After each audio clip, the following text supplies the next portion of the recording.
Hey guys, welcome to the Self-Evident Podcast. I am Mike. It is Saturday, 9 a.m. Massey will not be here. They have some family things going on. Just keep them in your prayers. But let's get the party started. Let's get rolling. Be sure to let me know where you from, what you want to talk about. If there's something you want to discuss, you think is important to know, let me know that. And I'm more than happy to try and answer your questions. We have a special guest coming on with us in a little while, and we're gonna talk about that whole socialism approach, and they're gonna give you some real firsthand experience of what it's like to see socialism rise in their own nation. And we're also going to talk about oil because oil is that thing that everybody wants to talk about. Oil makes the world turn. Despite what people want to tell you, oil is vital. And it's much harder than just turning off the gas pumps and turning on the windmills. But we'll get into that in a little bit.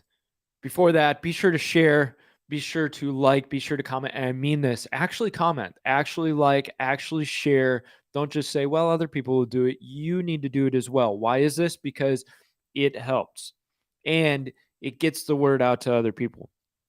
You want to be able to help other people. You want to be able to fight what's going on. This is your chance to do it. Let's get into it, though. Let's start this candle. So let's go into the whole oil thing. You remember a long time ago, there was this thing called the Keystone XL pipeline. Now, remember, Trump had greenlit this whole thing. This was headed in, and then Biden was elect. He was appointed to office. And when Biden came into office, he immediately halted this project. He said, nope, we're not going to do it. Environmentalists tell me not to. I don't want to make the environmentalists mad. Now, the dirty little secret. Did you know this increased our reliance on Russian oil? Don't tell anybody. But the U.S. crude oil imports from Russia more than doubled in 2021. Rising to an average of 209,000 barrels per day from a daily average of roughly 76,000 barrels per day in 2020. Now, with talks of possibly banning Russian oil, or at least reducing reliance on Russian oil, we've got a big problem, don't we? Because we wouldn't want to raise the price of oil. And if we go to slide number 1, we've got, record highs are imminent. Dang it. Go figure. Record highs imminent. It's not even peak driving season. We're looking at large increases in the price of oil. So yesterday, the price jumped 11 cents. In one day, there was an 11-cent markup. This is the second biggest jump since the Iraq War. This is only 27 cents away from the record. So, okay, at least we're setting records. Are you guys good with that? I'm happy with that. America setting records one day at a time. Go Biden. Because Biden did that. But that's good, right?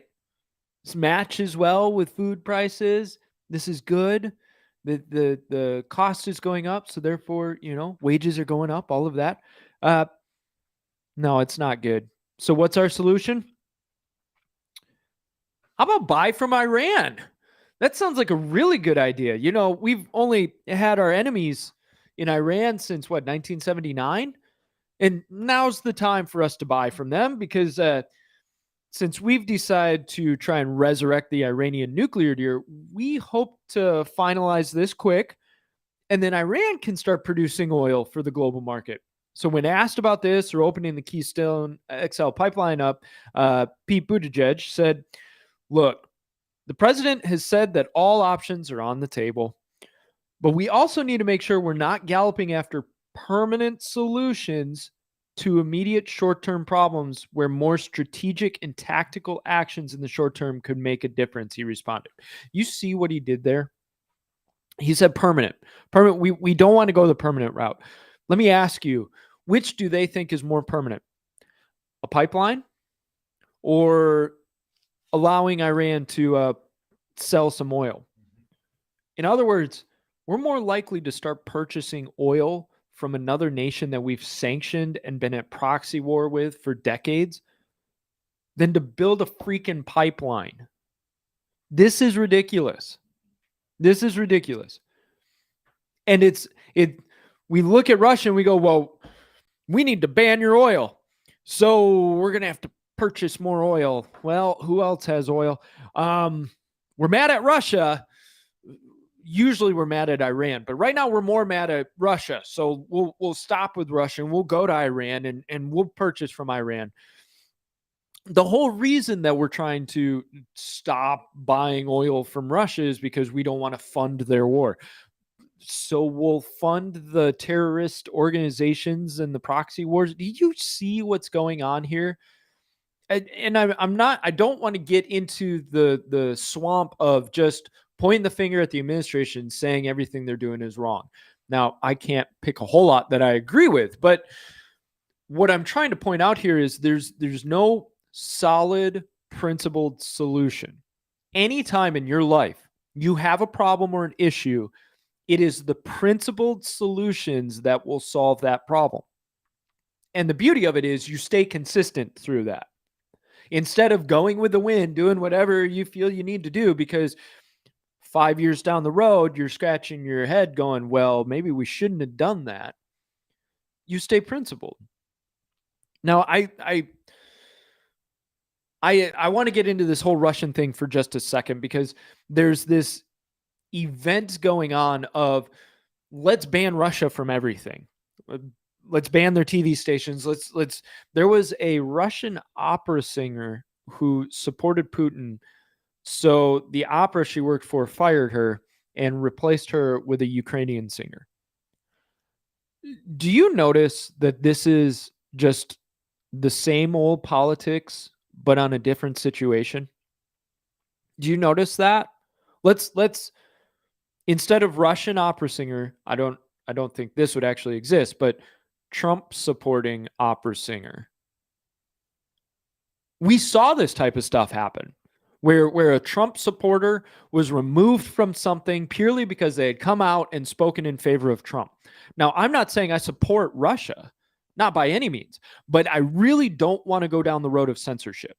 That scares me because we already saw what happened with censorship.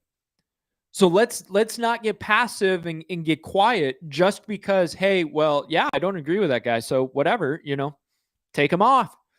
Even the Russian TV station. Now, there is something I want to clear up. This is a bit of a rabbit trail, but people have talked about how in the Ukraine, and this goes along with it, Zelensky and the Ukrainian administration had in previous years banned TV stations and arrested journalists.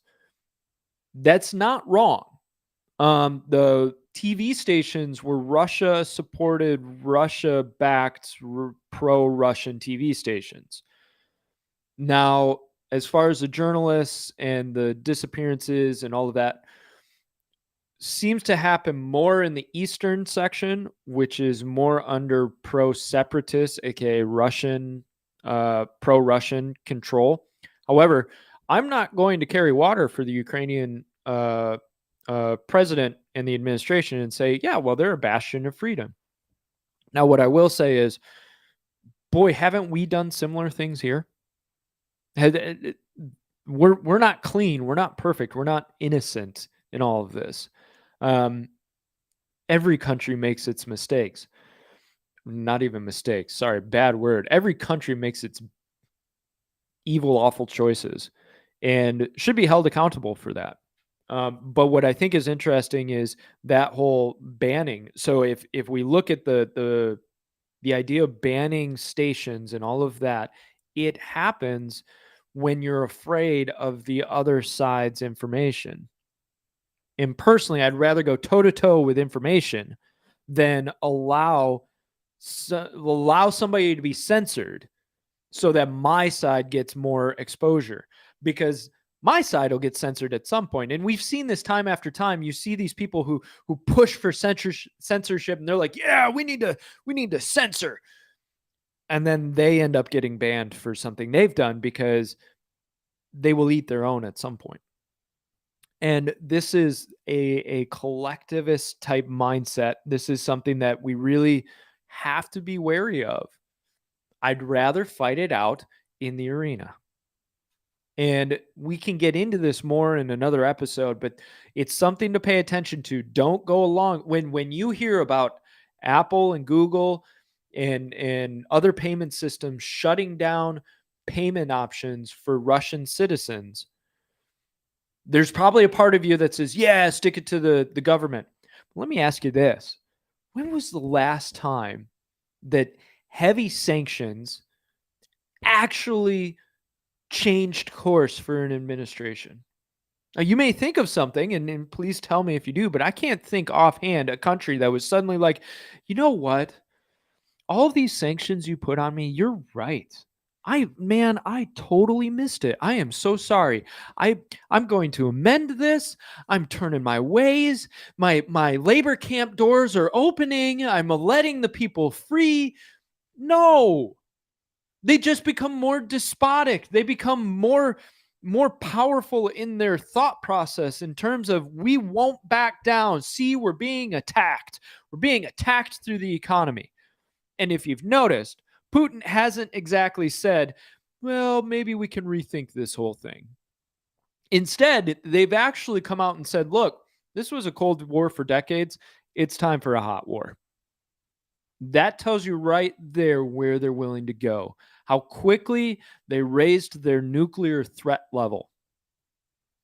They're willing to go somewhere with this.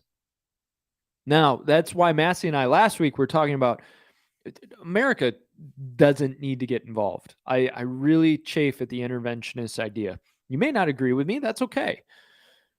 But I chafe at that idea of let's get involved. For one, we are not ready for a war, especially a world war.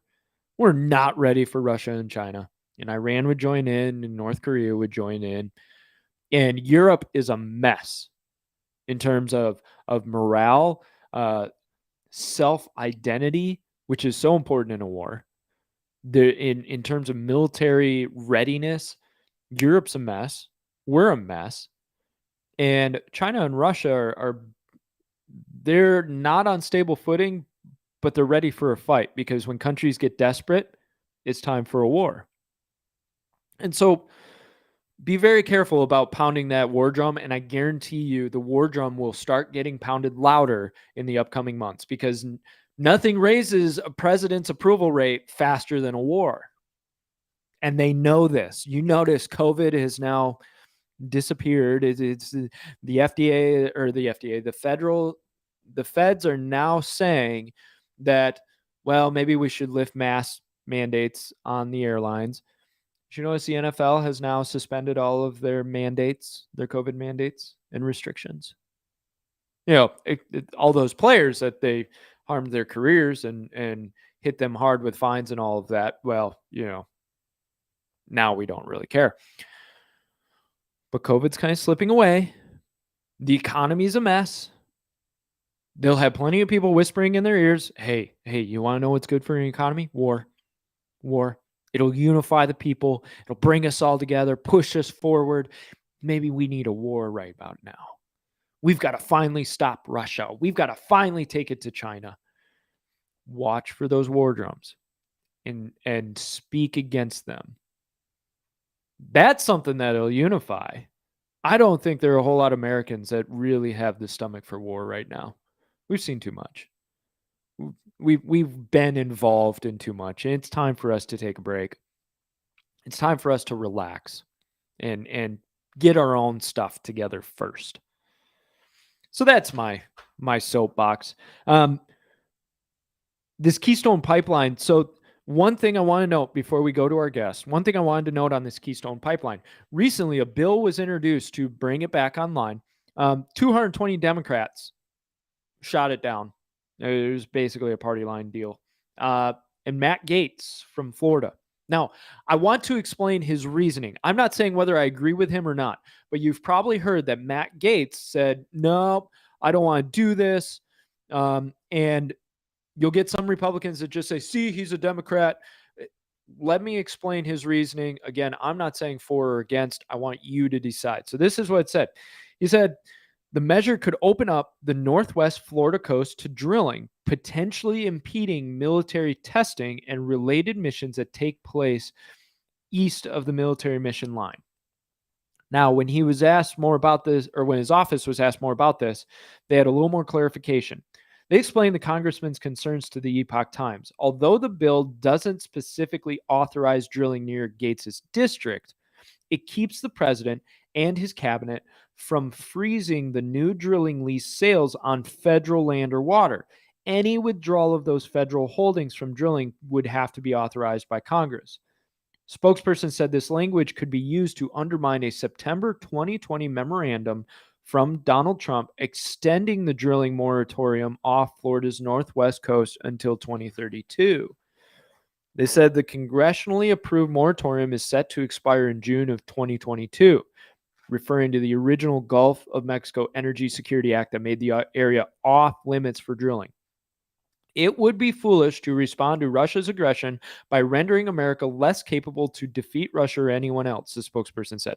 Protecting the Gulf test range is in America's best interest. Now, where I will kind of push against that is I think we can find a way around it. And this does become priority. Is your priority energy independence, or is your priority military readiness? And that's a clash, and that's a specific clash, especially for somebody like Matt Gaetz. So I'm not throwing him out to the wolves. I'm not, berating him for this decision. I'm letting you guys know this is why he voted against that. You make your decision on what you feel is a priority. Now, let's get into this. It's time. So let's go ahead and call our guests. We've got V and his wife. They have an interesting account, interesting perspective on a lot of what you've seen, and you've seen stuff coming from all of the various different spots that just smell of collectivism, socialism. And we obviously talk a lot about it. We have a t-shirt you can buy, shameless plug, Socialism Steals, Kills, Destroys. Sound familiar?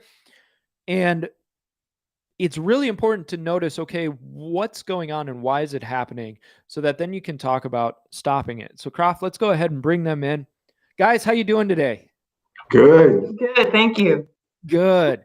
So I want to get right into this. Let's get right into this. Give me a real quick explanation, growing up, where you came from, what you saw, and then we'll get deeper into what you saw and how it relates to America. Okay. First of all, I want to thank you. Thank you, Mike. Love Messi. I'm from Brazil. My wife is from Ohio, Cleveland. And love Pastor Todd. You guys are the best. I remember walking into you guys' church and heard, oh, Messi's there. Messi preached. I said, what? The soccer player for Argentina is there? I want to meet that guy. I want to talk to him. And then there's total different Messi, but I love him. He has the heart, he has the will, he's very strong, and he knows what he's doing better than Messi, the soccer. But yeah, I'm from Brazil, Rio de Janeiro. What we see here, what I saw over there is very interesting. How I'm gonna say that is what happened in Brazil is happening right now here in America. And what is amazing, we were with a government as a socialist and communist, and we didn't know for over 20 years. They're running the show, and we, as a people, a Brazilian people, we are blind to see what's happening. And in 2018, one man, Bolsonaro, he woke us up. He showed to us what's happening. And the whole country now is awake and fighting. And the bad guy who used to be president for over 20 years went to jail, left the jail, and now is running in 2022 to become a president again. Oh, goodness. And they are saying he's going to win. We know probably if that happened, he in the rallies, he cannot put 50 people together. Now, right. Bolsonaro, he cannot land in any airport in Brazil. He cannot walk in the street because thousands and thousands and thousands of people follow him. He's the kind Boy, of that sounds Trump in so Brazil. familiar. Yes, he's the Trump guy in Brazil. Basically, Right. he is that. But what is amazing me in America, that's what happened. For many, many years, we have a governor here running towards socialism, and we could not see. We're all blind. And thanks to one man, we're now able to understand what's happening in this country. Right. And I will say to you and to everybody's listening to me, I love this country. Love, love, love deeply. But I don't like a government. I don't like what's happening over there. And Right. in my opinion, we are all awake. We are all awake. Now I think it's time for us to speak up. We have to speak up. And more we speak up, more people will listen and more people will follow. And we cannot be afraid to talk about it. Because what happened if we don't talk, we're gonna lose this beautiful country. We're gonna lose everything we have. And I tell everybody, all my friends and people with me in my own business, and I lose business sometimes because if people ask me a question, I'm going to be honest. And Right. some people I do business with, they are left and they look at me and said, "Listen, I'm not going to do business with you because you're right." I said, "Thank you. What am I going to do?"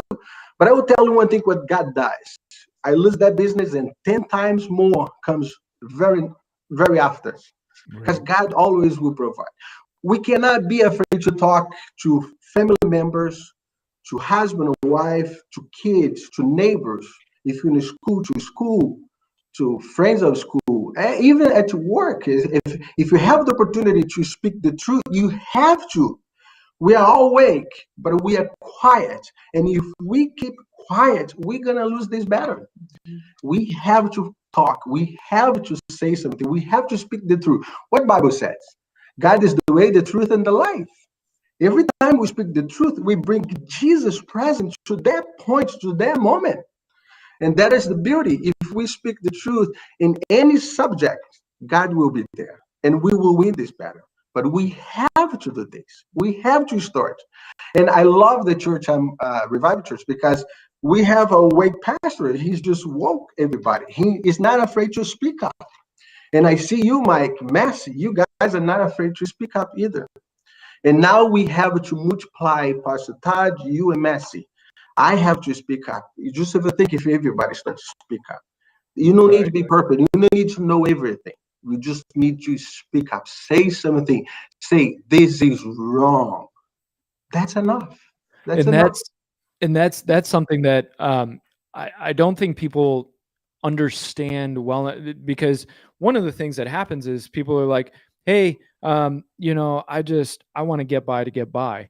And the problem is what happens is you watch it happen and you hope it doesn't happen to you. And we saw that in the churches of there was this approach of, well, that's out there, let's just handle our business inside the doors. Well, at some point they're going to come through the doors and handle business for you.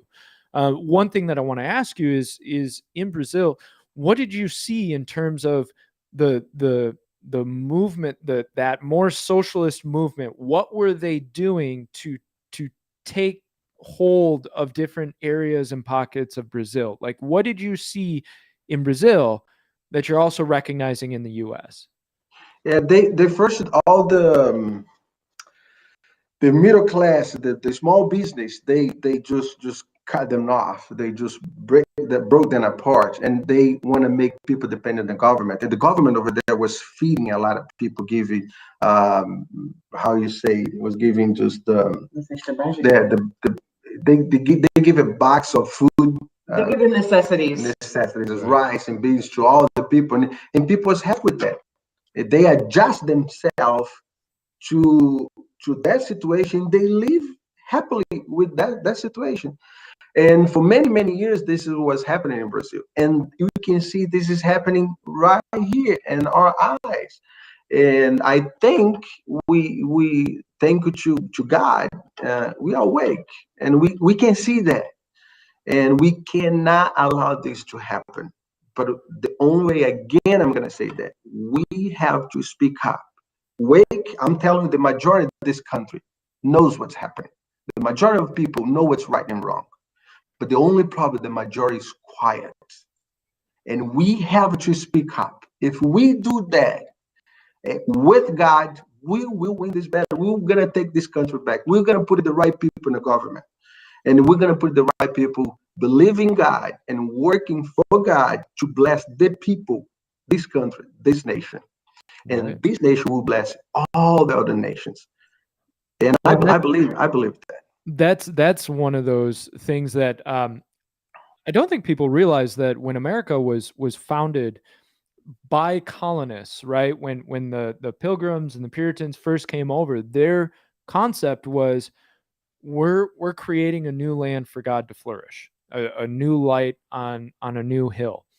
And yeah, you had economic interests and all of that, and that's a side thing, but there was very much this idea of, we're dedicating this land to the Lord, and we want this land to shine for all in the world to see what the Lord can do.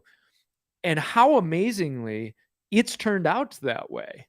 How wonderfully America has been able to send Christianity out to the rest of the world. And for all of our ills and all of our problems and issues, like, there is still redeeming quality in where our origin was. The time to return to our first love, right? And I believe this land has been very blessed and seen a lot of peace because of our heart for the Lord. Yes. And it's something that we can build off of. It is that, okay, let's get back to the Lord, and then we can move forward. Then we've got the Lord with us, and we can move forward with this. One of the things that I wanted to ask you is, so Bolsonaro, what did you see? Obviously, there was massive popularity, and he was kind of considered the Trump of Brazil, right? Like you said. Yeah. And Western media, I noticed, would vilify him because he was similar to Trump. And I'd like to get, if you have it, kind of a ground level view of what was going on leading up to Bolsonaro being elected. Was it similar to the U.S., where there was kind of this groundswell of all of that, and what you see now that, things seem to be shifting again? Well, yes. Over there, whatever is happening here is just happening. He's happening over there. The poor man is a good man, good heart. Is a very honest. He doesn't hold his mouth. He speaks the truth, and people feelings get hurt, and the media goes over there and attack the poor man. You understand? One thing I say today, we cannot trust the media. Said in Brazil, here it's the same. They speak the same language, and I tell all my friends, you don't need to know everything what's going on in the whole world. You don't need to know. You just need to know what you listen, who you listen. The media. If they tell you, listen, for example, Bolsonaro is bad, you think Bolsonaro is good. If they say eat chocolate, you eat vanilla. You know, see, Right. if they tell you to sit down, you stand up. If you do that, you will be safe. You will be in the right path. You understand? Just you can use the media to know what's going on. Just listen the opposite. Whatever they say, they're lying to you. It's so clear. We don't need to even have much thinking to understand that. And in Brazil, that's what happened. The whole 99.99% of the media is after the poor man. But the people, they are awake. Now it's hard to. That guy, that is no other way. He's going to become a president again for the second term in 2022. If that doesn't happen, it's a fraud. Right. And it's what happened here. We all know that's what happened here. And it's a big chance that could happen over there as well. Is But there? we have to be smart. We have to understand who we're dealing with, and we should know that we cannot trust the media. We cannot trust it. You mentioned about Russia. This is, I see things I just get. Oh my gosh! I see people saying something. I'm not a fan of Putin as well, but Right. we can. I cannot glorify the president of Ukraine. Right. He's an evil man. It's just he's being fed money by George Soros. We all know that. You understand? Now the guy is a hero. I don't understand. And I see Christians, brothers and sisters, not just listening to the media and then swallow everything. And that kind of scares me because we have, the Bible says, when the Antichrist comes, he has the power in his tongue. He can say things and you will believe. If we as a Christian now falling for dumb things like that, for things we just even think of it, the Antichrist decide to show up and talk to us. Right. And we all gonna fall for that. We have to be smart. We have to wake up. People think that the Antichrist will be, and any iteration of an Antichrist spirit, right? Because what does it mean? Against Christ, right? So any iteration of a spirit of Antichrist, people think is going to be evil, is going to be awful in their tongue, that nobody's going to want to agree with it. No, he comes posing as an angel of light. And so it's very, very suave, very, very convincing, persuasive, sounds good. And here's one thing that I will say that I think the spirit of Antichrist tries to do is excite your desires. And so if you look at, especially in the garden, Adam and Eve, the serpent was able to pinpoint a soft spot in Eve of, yeah, he didn't really say that, did he? It's because he knows you're going to be like him. Immediately hit that desire spot, right? And so when we're listening to, you brought up Ukraine, and there's this fawning media that seems to be happening right now about the president of Ukraine, right? And what I find interesting is that whole nationalist movement, joining together to fight the Russians, kick them out, every man, woman, and child picking up a gun, this movement of like, protect your homeland. Our media will fawn for it for Ukraine, but as soon as anybody in America talks about defending their homeland and rising up and uniting as one and defending with guns, you're a neo-Nazi, right? So when the narrative changes based on who it is, be very wary. Now, I support the Ukrainians as a people rising up and defending their homeland. Whether whoever's in charge is good or bad, I don't like independent nations being invaded. Just not happy with it.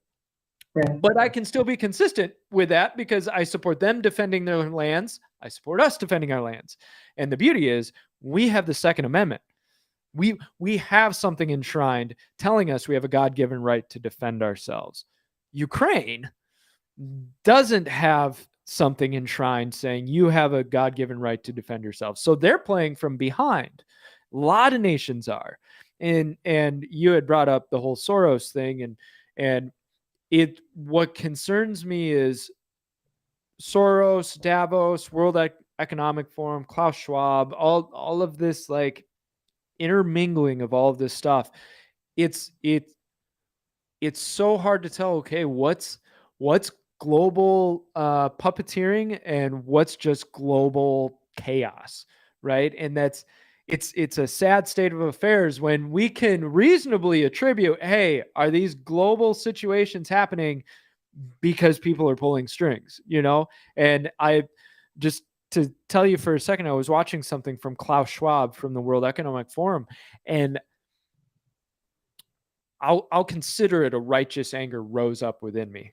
And it was like, why can he get away with this? I want to stop him. I want to beat him. I want him to fail, and I want to be able to be one of the people to stop him from doing it, because I believe every nation should be allowed its own independence and be allowed to determine for itself. And I can't stand this collectivist ideology of we know better than you, so just let us make decisions for you. Because to me, that's an Antichrist thing, is stop making decisions. Just let me take care of you. See how that fulfills a desire.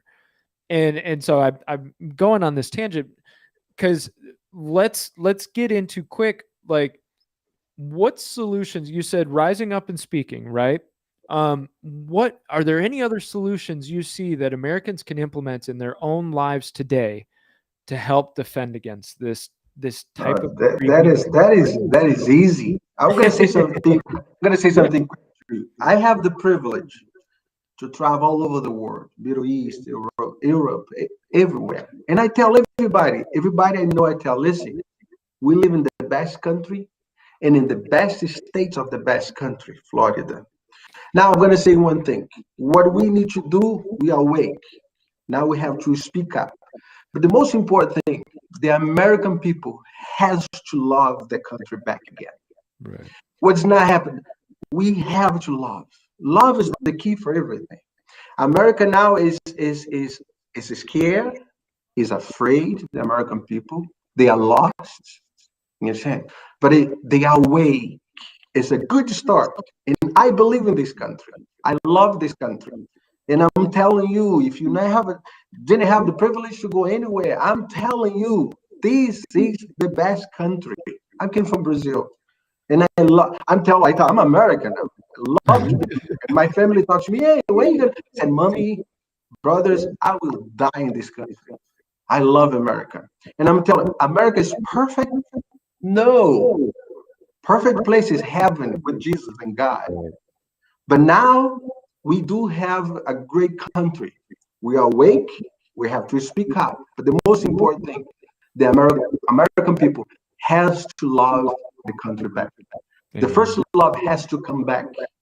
And when the love comes back and we start to speak up slowly and put God in all these things, we will be blessed like no tomorrow. We're gonna be like a great nation, like always we used to be. That's my, if I can, my 2 cents. You understand? Yeah.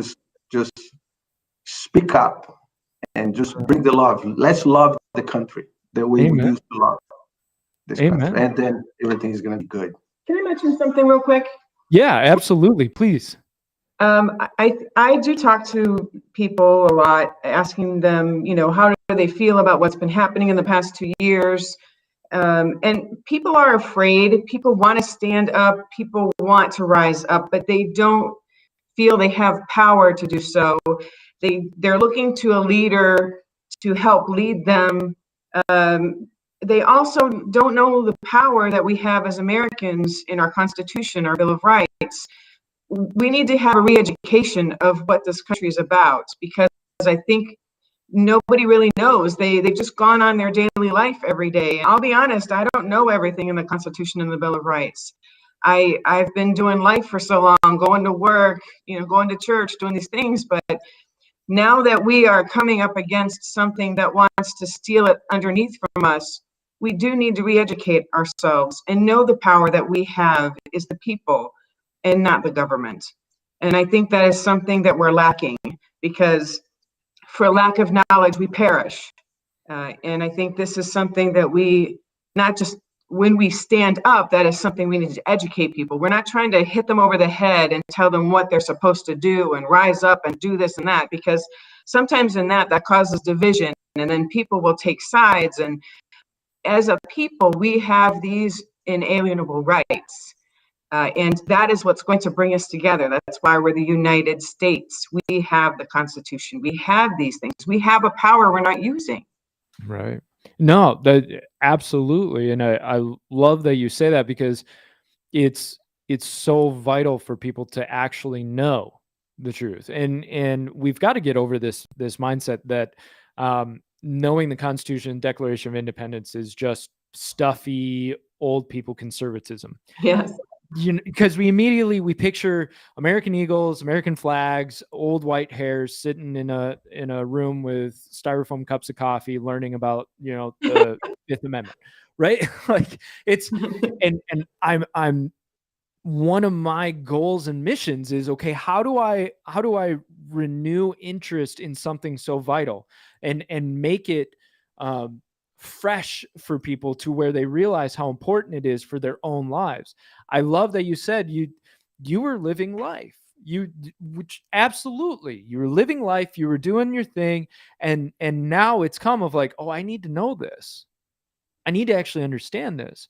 And so in 30 seconds, was there a certain catalyst that switched that for you, that where you said, I need to know this stuff?